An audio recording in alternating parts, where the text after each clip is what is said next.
Oke teman-teman, saya akan membahas sedikit mengenai Danantara ya. Sebenarnya sudah banyak yang membahas mengenai masalah ini.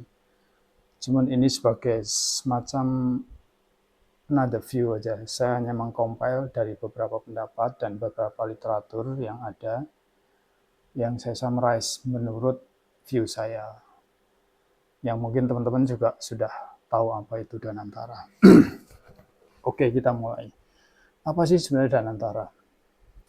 Danantara itu kalau menurut secara badan hukum dia adalah suatu superholding. Superholding adalah suatu pembentukan badan yang memiliki potensi besar untuk meningkatkan efisiensi dan daya saing sebuah perusahaan. Tapi backgroundnya beginilah. Kenapa Pak Prabowo itu membentuk Danantara? Jadi mungkin latar belakangnya yang saya lihat adalah seperti kita tahu bahwa Indonesia itu punya banyak BUMN yang selama ini itu dikelola oleh Menteri BUMN. Ada Mandiri, ada BRI, ada BNI, Pertamina, dan lain-lain yang jumlahnya sangat banyak.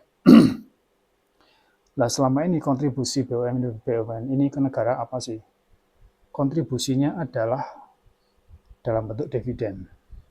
Jadi tiap tahun, bukan tiap tahun sih, setahun bisa 2 kali, tapi kita summarize saja 1 tahun, itu mereka BUMN ini memberikan dividen, yang kemudian dividennya ini dimasukkan ke kas negara dalam bentuk APBN, dan itu digunakan untuk pembiayaan APBN. Nah, Pak Prabowo ini karena beliau adalah putra dari seorang begawan Profesor Sumitro, yang pada waktu dulu itu Profesor Sumitro sudah memikirkan dia ingin membentuk suatu badan sebenarnya untuk mengelola aset atau dividen dari BUMN ini. Nah, ini yang latar belakangnya Pak Prabowo membuat Danantara ini. Jadi secara prinsip adalah Danantara dibentuk untuk mengelola hasil-hasil dividen yang selama ini dihasilkan dari BUMN tidak langsung masuk ke kas negara, tetapi masuk ke suatu badan, yang badan ini bentuknya adalah Badan Pengelola Investasi.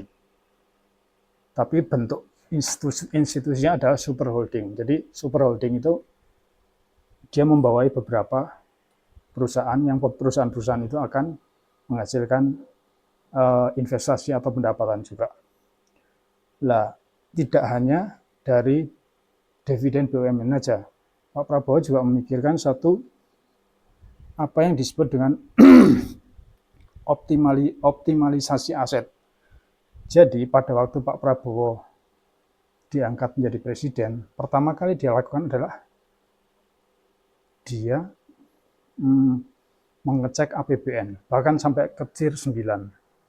Jadi semua anggaran-anggaran yang tidak perlu, seperti perjalanan dinas yang menggunakan first class, kemudian rapat-rapat, sarasen yang nggak perlu itu dipotong, semuanya dipotong.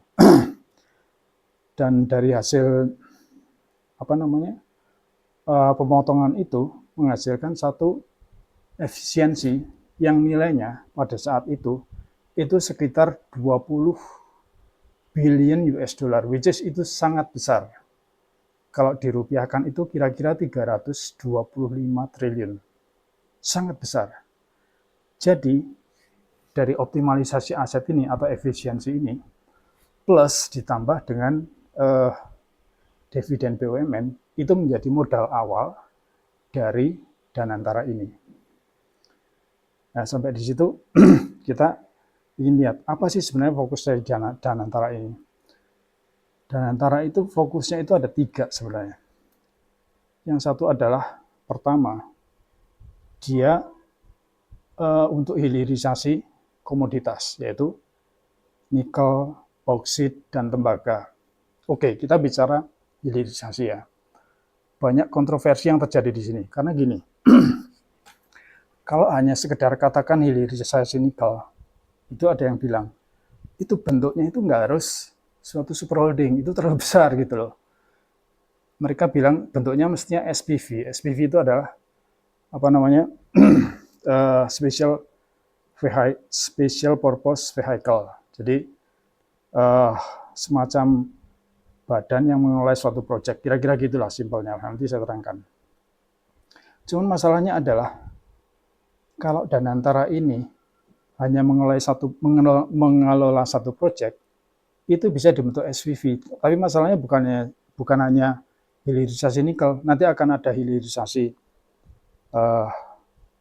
bauksit, ada hilirisasi tembaga, dan mungkin sumber-sumber daya lain. Itu hanya satu part dari fokus Danantara, yaitu hilirisasi komoditas.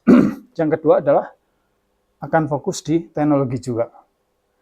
Teknologi yang akan mereka fokus itu ada dua hal. Satu adalah data center, mungkin pembentukan data center. Yang kedua adalah artificial intelligence. Ini another story, makanya tidak bisa dibuat suatu SPV. Karena kalau semuanya bentuk-bentuknya SPV, maka akan banyak sekali SPV yang diperlukan. Karena setiap proyek butuh satu SPV, setiap proyek butuh satu SPV.